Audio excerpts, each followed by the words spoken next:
क्या नाम? अनुभव भूमि। अगर ठाकुर जी का, देवताओं का, गंधर्वों का अनुभव किसी व्यक्ति को बिना जप नियम तप अनुष्ठान के अगर कहीं होगा तो बद्रीनाथ में हो जाएगा।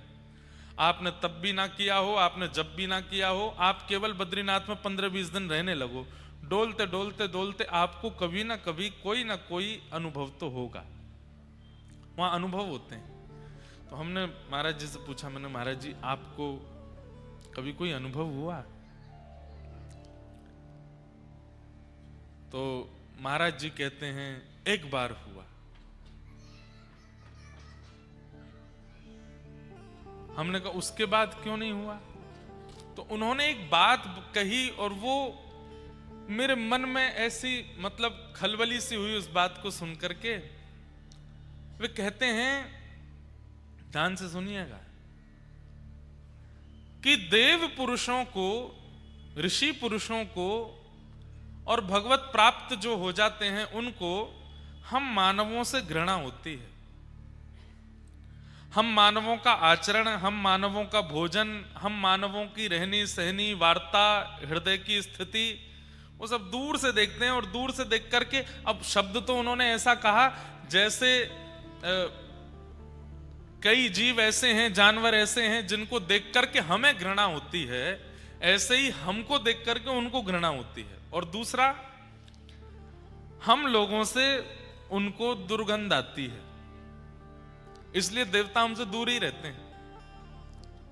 दुर्गंध आती है हम में से। हम चाहे कितना भी इत्र लगाएं, परफ्यूम लगाने वालों से तो हजारों किलोमीटर दूर रहते हैं ठाकुर जी। इत्र लगा लो, ठाकुर जी को निवेदित करके चंदन लगा लो, पर अल्कोहल युक्त जो परफ्यूम होते हैं, बहुत लोग लगाते होंगे, वो लोग आज मेरे को हो सकता है कोस भी रहे हों, परंतु ये बात सत्य है। अगर आप ठाकुर जी का बनना चाहते हैं जीवन में तो ये बातें लागू हैं। वैसे संसार के खूब बढ़िया बढ़िया बने रहो, कोई दिक्कत नहीं है। जो ठाकुर जी की सेवा करता है उसको सुगंधी लगाने की आवश्यकता नहीं। क्यों? ठाकुर जी को जब लगती है तो उसको भी लग जाती है। ठाकुर जी को जब इत्र लगाया गया तो वही इत्र प्रसादी उसको भी लग जाती है, तो उसको अलग से लगाने की आवश्यकता नहीं। पर वास्तव में अगर मानव किसी सुगंधी का प्रयोग ना करे तो उसकी खुद की पत्नी, खुद के बच्चे भी उसके पास नहीं आवेंगे। इतनी दुर्गंध है हम लोगों के शरीर में। ये तो हमने बड़े पलस्तरों से अपने आप को छुपा रखा है।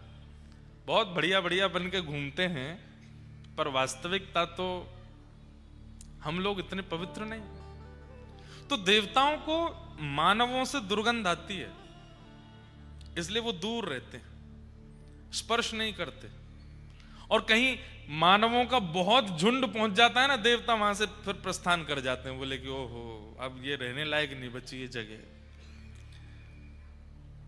लेकिन अगर मानव पंचगव्य का सेवन करता है, थोड़ा सा गौ गोबर, थोड़ा सा उसमें गौमूत्र, थोड़ा दूध, घी, दही और इसका मिश्रण करके पंचगव्य बना करके और ठाकुर जी के सन्मुख बैठ करके स्नान ध्यान करके नित्य सेवन करता है, कुछ समय बाद उस व्यक्ति के अंदर से जो हमारे प्रश्वेत की दुर्गंध होती है वो आनी भी बंद हो जाएगी। ये सामर्थ्य केवल और केवल भारतीय वेद लक्षणा गौ माता के गोबर और गौमूत्र और पंचगव्य के सेवन से संभव है।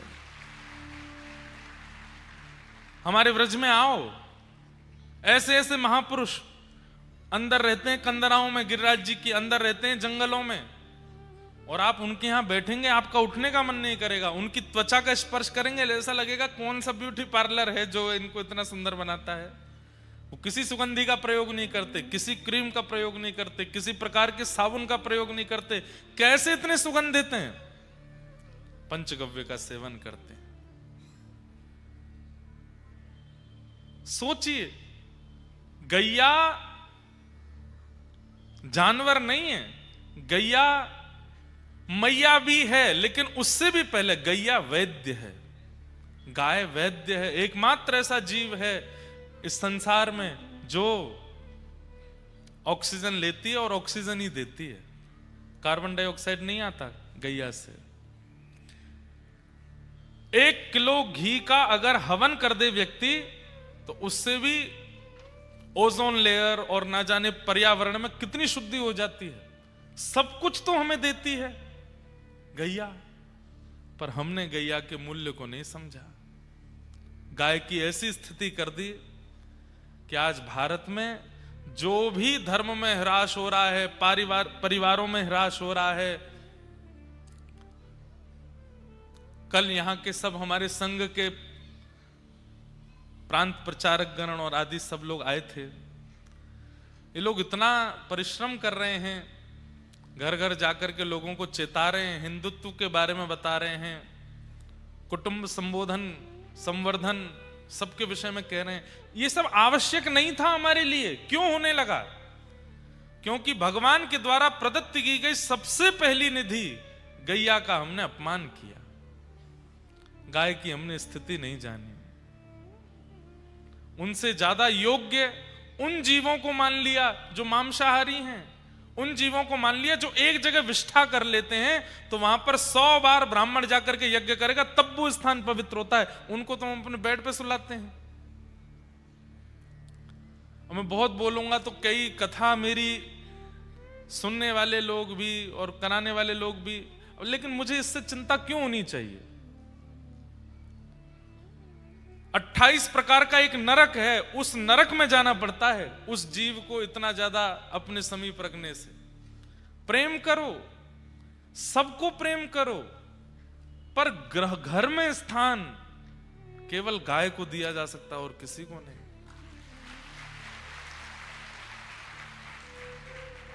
अब हमारे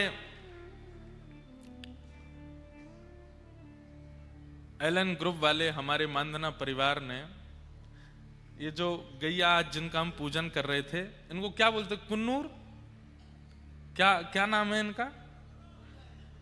हाँ, कुन्नूर, पुन्नूर,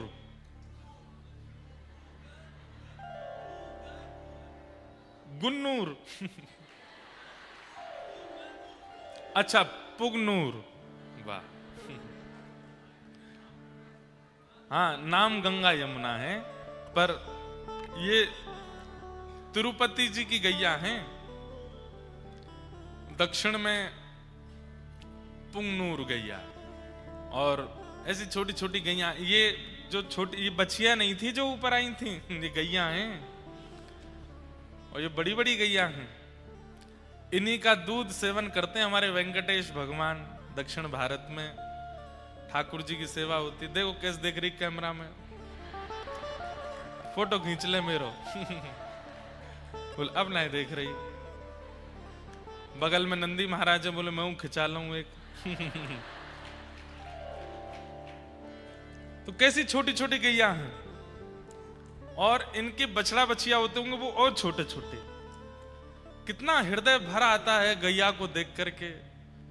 बंधुओं, ठाकुर जी व्रज में करते क्या है? ठाकुर जी ने माखन चोरी आदि करी केवल 3.5 वर्ष से लेकर के 6 वर्ष तक, 3 वर्ष। उसके बाद ठाकुर जी क्या किए? वहां के बाद ठाकुर जी केवल गैया चराते हैं, पूरे दिन गैयान में ही रहमे, और कोई ठाकुर जी को प्रिय भाव नहीं लगता। गैया में रहनो ही ठाकुर जी को सुख लगे। श्रीनाथ जी नाथ द्वार में जो विराजमान है, सब लोग इधर देखो।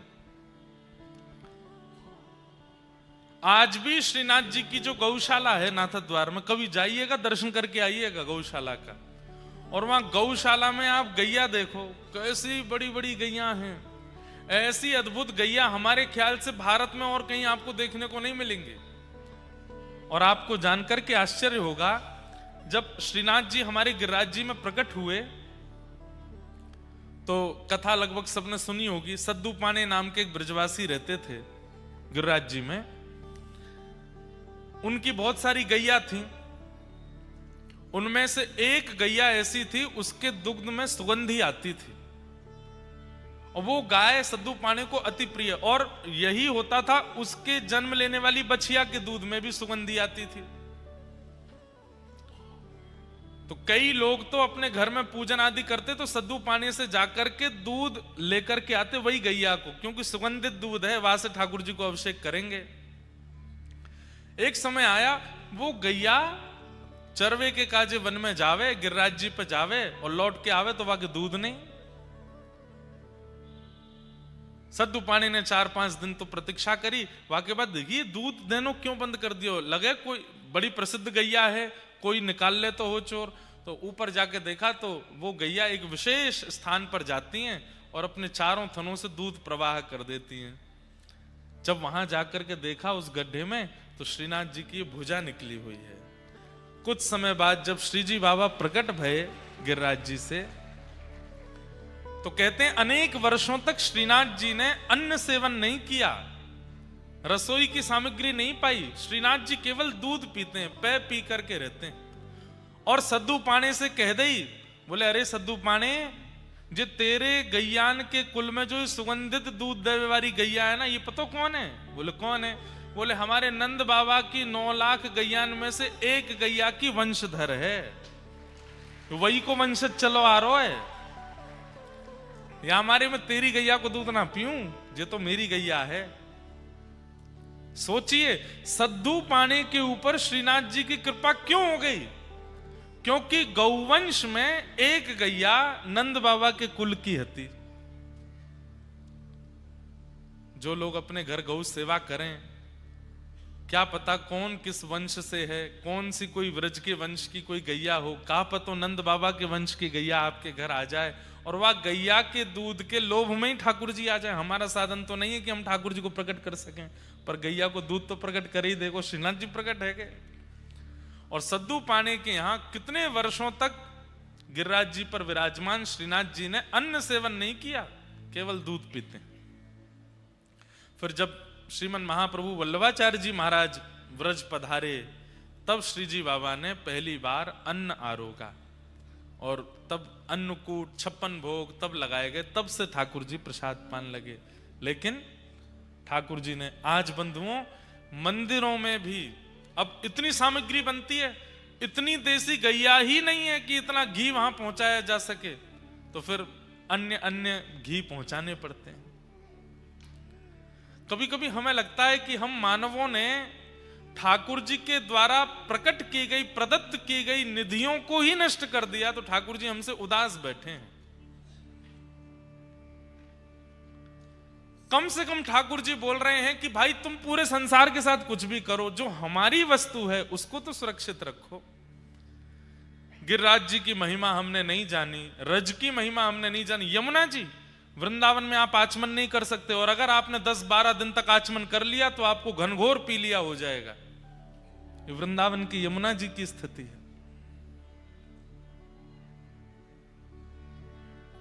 हमें ऐसा लगता है ठाकुर जी की एक वस्तु की भी संरक्षण की इच्छा और एक वस्तु की भी रक्षण की भावना किसी जीवात्मा के मन में आ गई, ठाकुर जी कहेंगे तू तर्पण मत करे, तू संध्योपासन मत करे, तू जप तप मत करे, सब तेरो कल्याण कर दूंगा मैं, तू बस मेरी निधि की रक्षा कर। गौ सेवा करने वाले गौ रक्षकों को, गौ सेवकों को पिंडदान आदि करने की वो तो विधि है, करना ही चाहिए, विधि से तो करो। पर हमें ऐसा लगता है कि जब वो गौ रक्षा गौ सेवा का संकल्प लेते हैं ना, ठाकुर जी कहें तेरे सबरे पितृ मुक्त है गए, तेरे आगे आने वाली सबरी पीढ़ी मुक्त है गई, और तू तो मुक्त है ही गए हो, क्योंकि तेने मेरी निधि की रक्षा करी है। आज गोपाष्टमी है, आज गैया का प्राकट्य हुआ ठाकुर जी से, और गैया से प्रकट हुआ गोलोक धाम, जो कि ठाकुर जी का नित्य धाम है। जैसे वैकुंठ, साकेत और गोलोक, गोलोक का प्रादुर्भाव कहां से हुआ? गैया से हुआ। ऐसी गौ माता कृपा कर रही हैं। आज गोपाष्टमी है, कल भी गोपाष्टमी है। ठाकुर जी का मधुर श्रृंगार करो, गैयान की जाकर के सेवा करो, खूब आरती करो, वंदन करो, और बंधुओं गैया में ही गोपाल जी देखो और उसी भावना से गैया की सेवा में लग जाओ। आप अनुभव करेंगे घर में विराजमान करके ठाकुर जी की सेवा करने का जो फल मिलता है वो केवल गैया की सेवा करने मात्र से प्राप्त हो जाएगा। ऐसी गौ माता है। तो गैया के ठाकुर जी के अंग से गौ, ब्राह्मण और अग्नि तीनों प्रकट हुए, और तीनों का गोत्र भी एक ही है। ऐसी गैया को हम प्रणाम करते हैं आज जिनका प्राकट्य हुआ। गोपाष्टमी का दिन था, छोटे से लाला रोन लगे। मैया बोली, लाला तू काई को रो रहा है? मैया तू मुझको छोटी छोटी बछिया बछड़ाने दे दे, मैं उनको चरावे जाऊं, पर अब मेरा मन है रो कि मैं गैया चरावे जाऊं। अब मैं बड़ो है गो, 6 वर्ष के हो गए ठाकुर जी। इतना सुंदर वर्णन है श्रीमद् भागवत जी में ठाकुर जी की गौचारण का। ठाकुर जी रो रहे हैं। यशोदा मैया बोली, लाला तू नेक सो है, गैया चरावे के काजे जाएगो, कहीं गैयान के खुरन के नीचे आए गयो तो? ठाकुर जी बोले, नाए आऊंगो मैया, ये सबरी गैया मुझे बहुत प्रेम करें, मुंह पे नाए चढ़ेंगी, आज तू मुझको गैया चरावे जान दे। नंद बाबा आए, आकर के देखी लाला रो रो है। ठाकुर जी से कही, बोले लाला काय को रो रो है? बाबा मैं गैया चरावे जाऊंगो, अब मैं बछड़ा बछिया ना चराऊंगो, अब मैं बड़ो है गो। बंधुओं, रास, आज रास की कथा है। रास बिहार शरद पूर्णिमा पे हुआ गोपियों के साथ, लेकिन बाकी के पूरे वर्ष ये गौचारण जो ठाकुर जी करते हैं, गैयाओं के संग रास बिहार करते हैं ठाकुर जी। कभी कोई गैया पे लटक जाएंगे, कभी कोई गैया के थन को पान कर लेंगे, कभी कोई गैया को अपने हृदय से लगाएंगे, कहीं कोई गैया के ऊपर ऐसे हाथ फेरेंगे, कोई गैया के ऊपर सो जामे ठाकुर जी। गैया चल रही है, ऊपर ठाकुर जी पौड़े भये हैं, धीमे धीमे गैया भी ऐसे चले कि लाल जी गिर नहीं जाए कहीं नीचे। इतना प्रेम ठाकुर जी गैया से करें। नंद बाबा आए, बोले लाला गैया चरावे को? रुक जा, कुल पुरोहित से पहले समय तारीख निकलवा लूं, एक मुहूर्त निकलवा लूं। श्री सांडिल्य मुनि पधारे। नंद बाबा ने निवेदन कियो, हे मुनिवर, लाला जिद कर रो गैया चराऊंगो, आपने एक पत्रक देख करके बताओ कौन सी बढ़िया तिथि है, शुभ मुहूर्त निकालो। बंधुओं, उस समय पे और कोई व्यापार नहीं था, या तो खेतीबाड़ी या फिर गैया चराओ, गैया के दूध घी आदि उनको विक्रय करो, उससे ही घर चलते थे। एक प्रकार से आज बड़े बड़े बिजनेसमैन के बच्चे जब उनका बिजनेस संभालते हैं तो बहुत उनको शाबाशी देते हैं। ऐसे ही गौ पालकन के बालक जब गैया पालवे लग जाते और गौ चारण करने लगते तो बहुत बड़ा उत्सव मनता था ब्रजमंडल में। भैया इनको लाला सुगड़ है गयो, अब गैया चरावे को। ब्याह संबंध होते थे तो लड़की वाले पूछते, लड़का खा कर है? अजी हमारो छोरा तो सवेरे उठ के स्नान ध्यान करके 8:30 बजे गैया ने लेके निकल जाए। 8:30 बजे निकल जाए? हाँ। कितनी गैया हैं? बोले 1000 गैया, कोई के 5000 गैया, नंद बाबा के तो 9 लाख गैया। तो जितनी ज्यादा गैया और जितना बढ़िया गौ सेवक उतना बढ़िया छोरा। जैसे आज यूं के है ना कि वो चार्टेड अकाउंटेंट है, डॉक्टर है, बहुत बड़ा इंजीनियर है, आदि आदि। तो घर वाले लोग फिर बाकी की चीजों को नजरअंदाज भी कर देते। ठीक है, घर भले ही बड़ा नहीं है लेकिन बेटा डॉक्टर तो है, ब्याह कर दो। ऐसे ही पुराने समय में सोचते थे, भले ही खप्पर छप्पर के घर हैं लेकिन गैया चरावे लाला, ब्याह कर दो। छोरी भी अपनी सखीन ते मिले, बोले अरे मेरो ब्याह पक्को है गो है। कौन ते भाव? गैया चरावे नंदगाम में। अच्छा गैया चरावे, अरे बड़े ऊंचे घर में जा रही है। आज गऊ चराने वाले को बड़ा ऐसा समझ लिया गया है। अरे ये हमारे भारत का सबसे प्रथम व्यापार था गऊ चारण करना, और सबसे श्रेष्ठ व्यापार था। गैया चराते हैं, घी निकालते हैं, दूध निकाल, फिर उनका विक्रय करवाते हैं, ऐसे ही घर चलते हैं।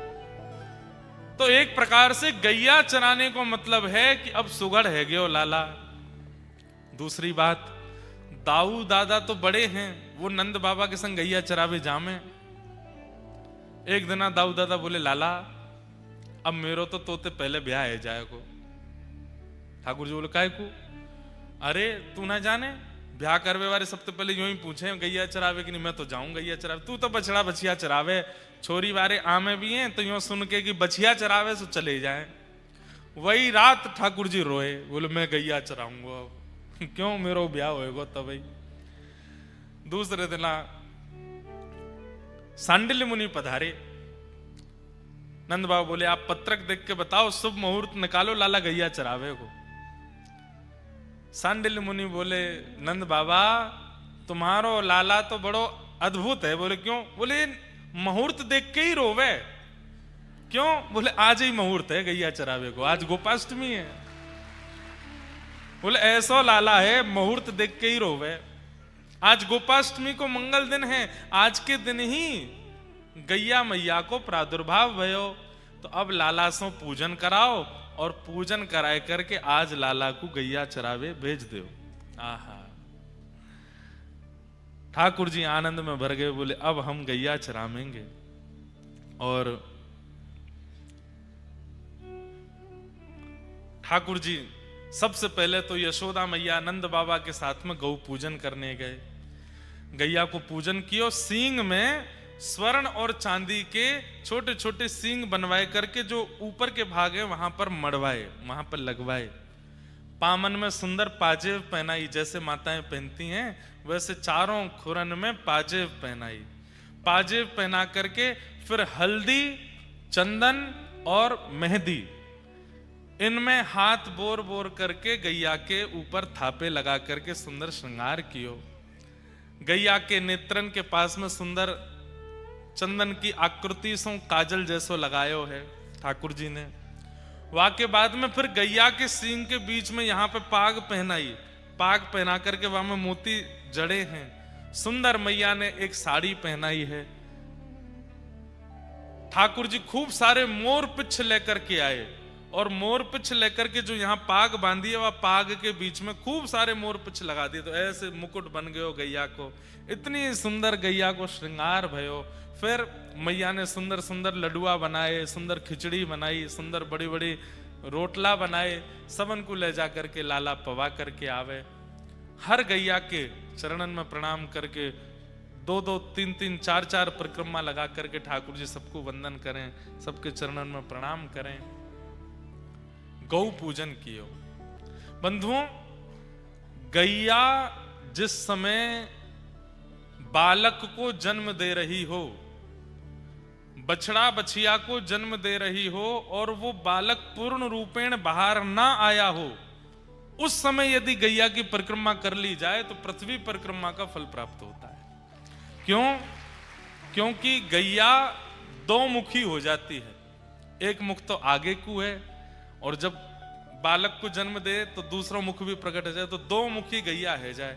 वह समय यदि गैया की परिक्रमा कर ली जाए तो पृथ्वी परिक्रमा का फल प्राप्त होता है। और जिस समय वो परिक्रमा हुई उसी समय जन्म से लेके उस समय तक के समस्त पाप नष्ट हो जाते हैं गैया की परिक्रमा करते हैं।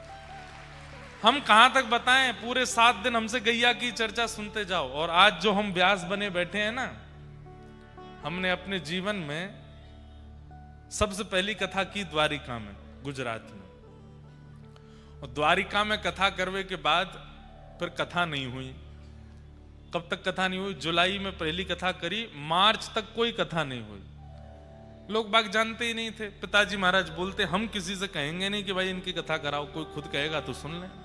तो अब मन में ये होता कि किसको सुनाए। रोज अध्ययन करते थे, गुरुजी पढ़ाते थे, तो कभी मैया को बैठा के सुनाते, कभी बहनों को बैठा के सुनाते।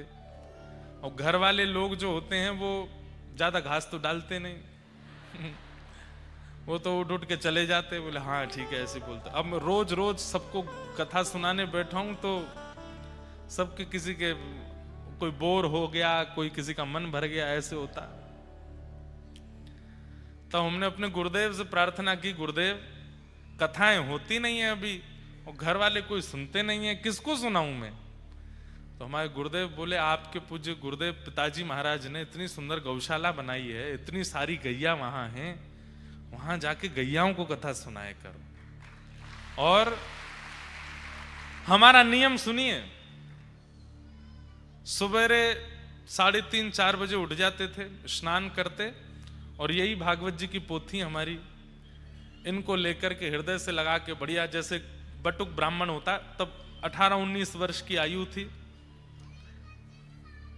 सुबह सुबह जाते गौशाला, कोहरा पड़ रहा है, सर्दियों का समय, वहां जाकर के गैयाओं के बीच में ही एक तखत लगाते, व्यासपीठ, बढ़िया सुंदर एक अंगीठी जला लेते कोयला की, थोड़ी नेकवा में से गर्मी सी आती रहती, और सवेरे सवेरे फिर वहां गैयाओं को कथा सुनाते।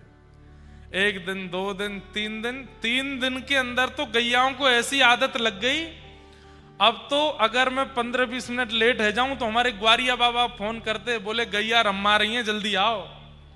अम्मा अम्मा अम्मा करके चिल्लाती, बोले व्यास जी क्यों नहीं आए अभी तक। हम जाकर के बैठते, जितनी सुबह सुबह सानी होती है गैयाओं की, तो सानी करके सब गैया बैठ जाती, ऐसे मुंह चलता रहता, झाग निकलते रहते, और कोई व्यास पीटते अपने सिर खुजा रही है, कोई ऐसे बैठी है, खूब प्रेम से वहीं कथा सुनाते। इतने भाव से कथा सुनती, जिस दिन घर परिवार के किसी उत्सव के कारण हमें बाहर जाना पड़ता और उस दिन कथा नहीं होती, उस दिन गैया 1-1 किलो कम दूध देती थी। बोले क्यों, आज कथा नहीं सुनी है। और जब हमने कथा सुनाई तो प्रत्येक गैया के थन में कम से कम 1-1, 2-2 लीटर दूध बढ़ गया कथा सुनने से, नित्य सुनती थी। कई बछड़ा बछियाओं के जन्म हुए कथा के बीच में, महीनों तक सुनाई, तो उनके नाम हम प्रसंगानुसार रख देते थे। एक का जन्म हुआ था जब जड़ भरत जी का प्रसंग चल रहा था, तो उसका बछड़ा का नाम जड़ भरत रखा। एक प्रसंग चल रहा था प्रहलाद जी का, तो प्रहलाद रखा। गोपियों के प्रसंग चल रहे थे, तो फिर गोपी एक गैया को नाम धरो। एक श्री जी के प्रसंग में प्रकट भई, तो वा को नाम श्री प्रदा रखो। ऐसे कई गैयान के नामकरण भी किए, और 2-4 गैयाओं ने कथा सुनते सुनते परम पद भी प्राप्त किया। एक गैया हमारी बड़ी वयोवृद्ध गैया, बहुत बूढ़ी है गई, और वो ही पूरी कथा सुनती सामने बैठ के। मैं वही के सामने ही मंच लगाता, क्योंकि वो हिलती डुलती ज्यादा थी नहीं, बैठी बैठी वहीं चारा पा लेती थी। तो पूरी कथा लगभग 15 दिन की कथा करी। 15 दिन में एक आवृत्ति होती थी। 7 दिन की कथा 15 दिन तक करते थे, तो 15 दिन की आवृत्ति पूरी हुई। नाम संकीर्तनम यस्य सर्व पाप प्रणाशनो प्रणामो, अंतिम श्लोक भागवत जी का बोला। उसके बाद हम व्यासपीठ से उतरे, गैया मैया को प्रणाम किया, बस घर के लिए निकले। ग्वारिया बाबा आए, बोले कि महाराज जी वो बूढ़ी वारी गैया मैया तो पधार गई। कथा सुनते सुनते परम पद भी हुआ। कई गैया गोपी गीत जब गाते तो नेत्रों से अश्रु प्रवाह होने लगते। कितना कुछ अनुभव आज उन्हीं गैयाओं की कृपा है कि इतने सब जनमानस कथा सुन रहे हैं। इसलिए भैया हमारी आपसे हाथ जोड़ के करवद्ध प्रार्थना है, वैदिक ज्ञान, सामाजिक ज्ञान, मानवीय ज्ञान कथा में हमको सुनाना पड़ेगा, तब आपको प्राप्त होगा। पर निर्वैर भाव से, स्वच्छंद भाव से और भगवत भाव से आप गौ सेवा करने लगो, अपने आप समस्त ज्ञान आपके अंदर आने लग जाएगा। इसीलिए वो गौ है। गौ मतलब ज्ञान, गौ ज्ञान को कहते हैं। भागवत जी में जो प्रथम दिन महात्म्य में कथा थी गोकर्ण, वो कहां प्रकट हुए थे? गैया सी तो प्रकट हुए। कितनी महिमा बताएं गैया की। आज ठाकुर जी तैयार भये, सुंदर गौपाग पहनी, अपने लोमना बांधे कमर पे, लोमना बांधे गले पे, और वर्णन कर रहे हैं श्री सुकाचार्य जी महाराज। तम गोरजच्छुरित कुंतल बद्धवरः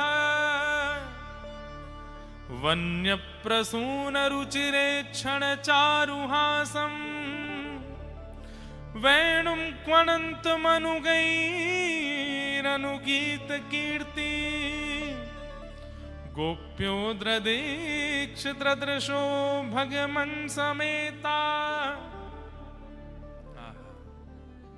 बंधुओं, गोपियां कह रही हैं आगे प्रसंग में, बोले मोर मुकुट वंशीधारी देखे, त्रिभंग लली श्याम सुंदर देखे, माखन चोर कन्हैया देखे, लेकिन जाने गौचारण करने वाले कृष्ण नहीं देखे। माने कुछ नहीं देखा अपने जीवन में। कैसा स्वरूप है? बोले गैया के गोबर और रज में लती भई रस्सी ठाकुर जी ने अपने सिर पर बांधी है, वहां में ते रज गिर रही है। तम गो रजत छुरित कुंतल वद्दवर, ठाकुर जी के प्रश्वेत के बिंदु छोटे छोटे पसीना आ गए हैं। गैया की सेवा पूजा करके गऊ चरावे जा रहे हैं तो नेक नेक पसीना आ गए हैं। अब उन पसीना में क्या है रो? तो बोले 9 लाख गैया जब चल रही हैं और सब इतनी उत्साह में हम ठाकुर जी के बगल में आएंगे, हम ठाकुर जी के बगल में आएंगी, तो उन सबन की रज जो उड़ रही है वो ठाकुर जी सर्वांगीण अंग को स्पर्श करके जहां जहां प्रश्वेत हैं वहां वहां पर जैसे मानो चंदन की बिंदिया लगा लें, ऐसे ठाकुर जी के सुंदर सुंदर यहां पर कपोल पर पत्रावली को श्रृंगार है गयो है। आहा बंधुओं, वृंदावन में जब तक ठाकुर जी रहे सीधे खड़े नहीं हुए, न्यों ही रहे टेढ़े। क्यों? क्योंकि जैसे ही ठाकुर जी अपना एक चरण उठा के दूसरे चरण के बगल में रखे ना, तो सबरे ग्वाला यही ताड़ में रहे कि लाला अपना चरण टेढ़ो करे तो हम नीचे जाए करके सहारो बन जाएंगे। ठाकुर जी ऐसे आ जाए और यहां कोई ग्वाला आ जाए, बाप ऐसे टेक धल ले, परंतु ग्वालान को गैया आने ही ना दे, बात पहले गैया आ जाए। और गैया आकर के अपनो ये एक छवि आप लोग देखते हैं, उसमें पीछे गैया और आगे ठाकुर जी हैं। वो वास्तव में पीछे नहीं है गैया, ठाकुर जी को बगल में ऐसे टेक लगा के ठाकुर जी वंशी बजाते हैं गैया के ऊपर।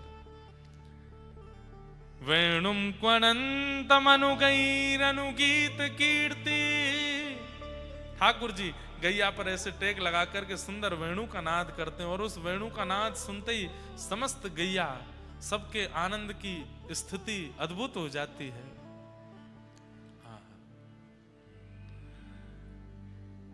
ठाकुर जी गौचारण किए और आज प्रथम गौचारण करके जैसे ही ठाकुर जी लौटने लगे,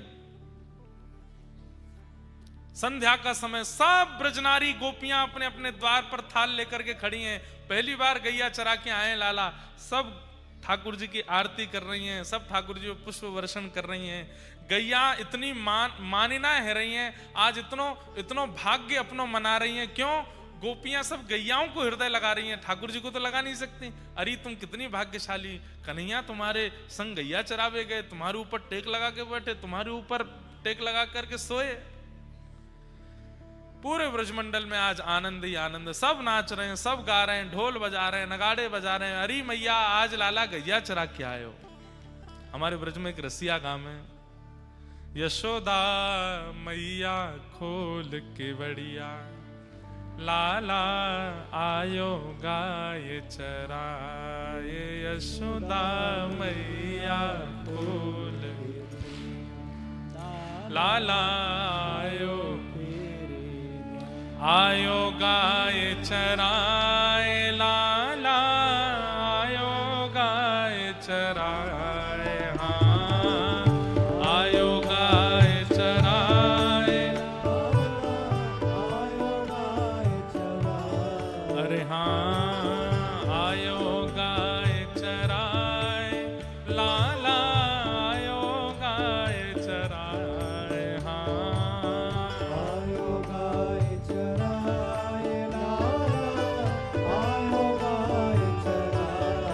यशोदा मैया खोल के बढ़िया, लाला आयो गाय चराए, यशोदा मैया खोल के बढ़िया, हाँ यशोदा मैया खोल के बढ़िया, लाला आयो गाय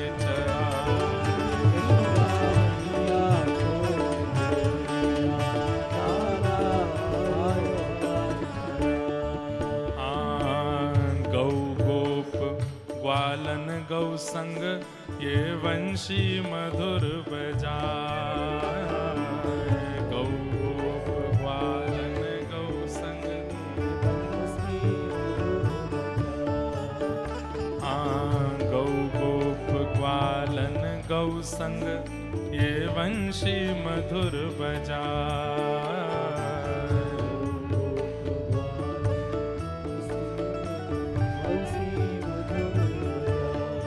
ओ सुन गोपी जन मन हर्षित भई चढ़ी अटारी आए। हाँ सुन गोपी जन मन हर्षित भई चढ़ी अटारी। हाँ सुन गोपी जन मन हर्षित भई चढ़ी अटारी जाए।